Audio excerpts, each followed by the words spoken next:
আসসালামু আলাইকুম রহমতুল্লাহ তাআলা বরকাতুহু। বন্ধুরা আমার, ঢাকা সিটি সহ দেশে অলিগলি বিভিন্ন জায়গায় আমরা ভ্রমণ করি, সফর করে থাকি।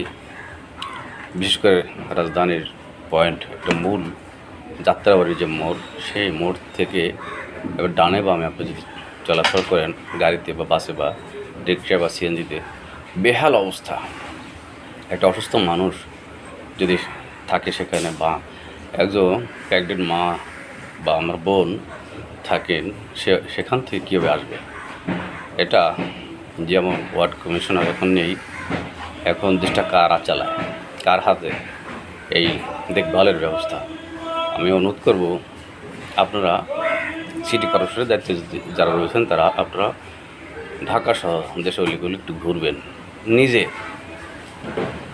নিজে আপনি বের হবেন, দেখবেন কী অবস্থা। এবং যাত্রাবাড়ি থেকে টিটিপাড়ার ভিতর থেকে আপনি মুগ্ধাপাড়া হয়ে খিলগাঁওয়ের দিকে আসবেন, দেখবেন যে কী বেহাল অবস্থা।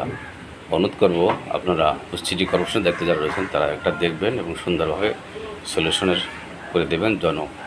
জনগণের স্বার্থে, জনগণের যেন যাতায়াতে কষ্ট না হয় এবং আমাদের কষ্টগুলো যেন আমাদের